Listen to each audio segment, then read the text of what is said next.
I'm going to give a quick overview of the evolutionary theories of sexuality that were discussed in your textbook this week, because some of them, when you read through it, sounds like they're all saying exactly the same thing. So I just wanted to provide a little bit of clarity on what the differences are between those theories. So the basics of the evolutionary theories of sexuality.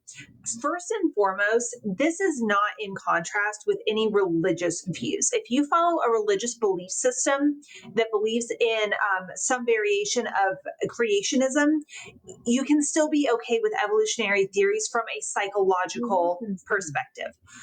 So this does not have to contradict with any religious belief system.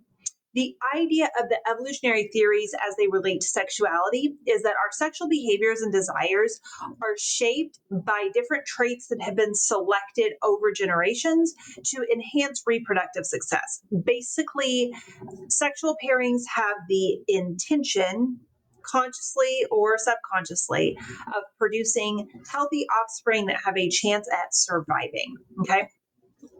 And there's three key theoretical perspectives that kind of fall under this umbrella of the evolutionary theories of sexuality. There's sociobiology, there's evolutionary psychology, and there's the gender neutral evolutionary theory.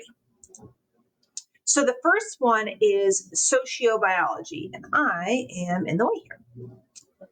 Sociobiology focuses on the genetic basis of social behavior as a whole. There's a lot to sociobiology outside of our discussion of the psychology of human sexuality. So as a whole, this is a theory that focuses on the genetic basis of social behaviors. In terms of sexuality, it emphasizes the sex differences in what we call reproductive investment. And what is meant by reproductive investment is that there are different levels of low investment, of high investment between biological males and biological females when it comes to reproducing offspring, right? If you think about it, somebody who is a biological genetic XX female is able to have, well, unless you have twins or triplets or something, is able to have one child every 9 months, right? That's kind of a cap. We're limited. However, in theory, someone who is a XY biological genetic male, right, has penis, testicle, sperm, could in theory father multiple children a day. So there's not really the same limitation in terms of how many. The same goes for a time investment, right? A female body carrying a child takes 40 weeks, right? You get pregnant and then you have those 40 weeks of pregnancy. There's a time investment there. And then you do have a healing period after delivery. You don't just get up and feel great the next morning. There's a healing period. Your life is disrupted for a significant period of time. The same is not true, again, from a biological sense of reproduction of the male body, the genetic XY body. That's kind of, you play your part in creating that offspring and then you're free to go. And obviously, from a psychological perspective, we hope this is not true. We hope there's a more psychological and emotional investment in one's offspring. But this is coming from a purely biological stance, right? The XY investment of those few seconds of ejaculation, basically, versus the XX investment of 40 weeks plus recovery time. And then finally, also the health risks.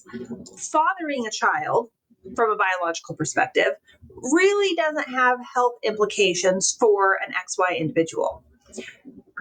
Carrying a child for 40 weeks, speaking of someone who almost died in pregnancy, carrying a child for 40 weeks very much does have potential health consequences, right? You could be one and done. You could have health implications after pregnancy and not be able to get pregnant again. You could die in pregnancy. You could die in childbirth, right? With our modern health technology now, that's not as common, but it's still very possible. So that's what it means by reproductive investment, that if you are genetically XX or genetically XY, there are significant differences on the investment that childbearing means to you from a biological perspective. And so the example of this is, given that men, XY, have a lower biological investment in offspring, a lot of times their competitions through mates might be a display of status and resources, right? I want to be able to mate whenever I desire to do so, and here's how I'm going to do that. Whereas those who are anatomically carrying the child, XX females, have a higher investment. And so they might be choosier in selecting partners because they probably want somebody whose investment is not simply ejaculation and then leave, right? There is that element of resource provision, especially if they do end up having a health complication and can't fully provide for themselves throughout the duration of that pregnancy. And we will get into the heteronormative elements of this. You notice I'm being very careful in choosing my words. We will get into that as kind of a limitation of this in our conclusion. Now, evolutionary psychology.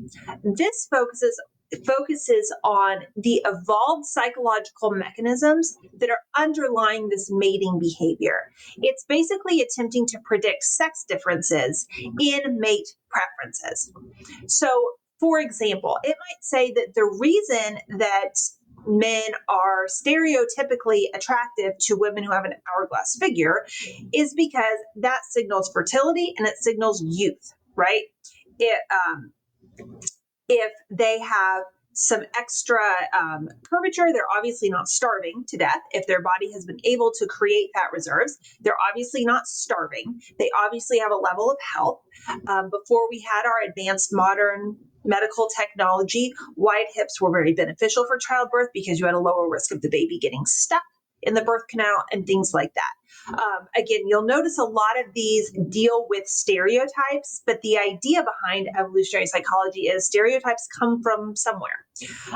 So the idea would be a lot of the physical features that men have stereotypically been attractive to are actually ones that can signal fertility and youth, and I can have a healthy baby safely. Whereas on the other hand, women, those carrying the child, would prioritize indicators of financial security and resources, and also parental investment and commitment. If I'm sick while I'm pregnant and I'm stuck in my hut laying down, would you have the ability to go hunt a buffalo and bring me food? And are you committed enough to stay around and do that for me? So it basically explains how the things that we tend to stereotypically prioritize today in mate selection could actually be traced back several generations when this was actually an issue of survival, of can you help me survive while we're in the process of reproducing? And then finally, the gender neutral evolutionary theory. This presents somewhat of a challenge to the strict male female dichotomy that we see in sociobiology and evolutionary psychology. And it emphasizes that there is actually some flexibility in mate preferences based on the environmental and social context. It says that both sexes are going to prioritize traits that could enhance the survival of their offspring.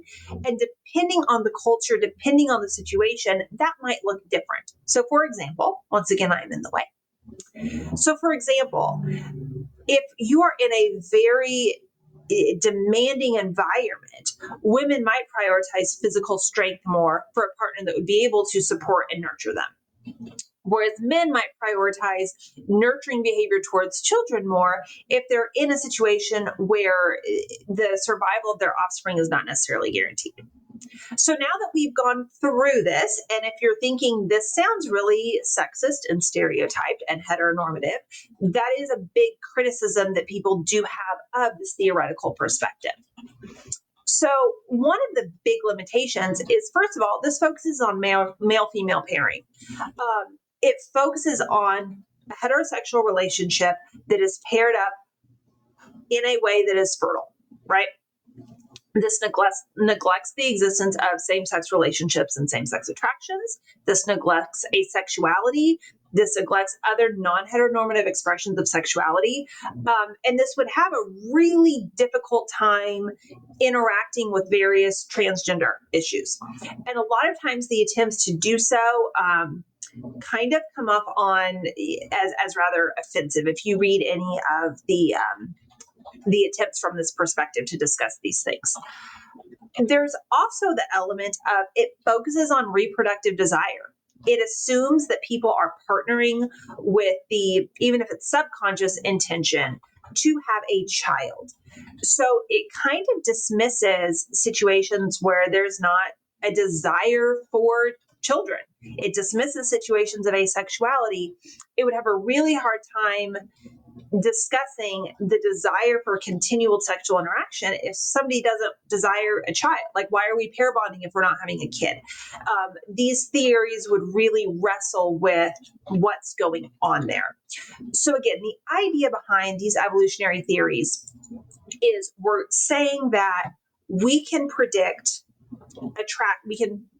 or explain sexual attractions and sexual behaviors based on generations old encoding in our human systems of things that used to work really well for explaining how do we create a healthy child, how do we get that child into the world in a healthy way, and how do we keep that child alive. And it basically is saying that within our human encoding, within our brains, even though it's buried deep down somewhere in our subconscious at this point, that those same drives were encoded for so many generations before the modernization that we live in now, that they are still powerful predictors of our sexual attractions and our sexual desires. So that is the basis of the evolutionary theories of the psychology of human sexuality.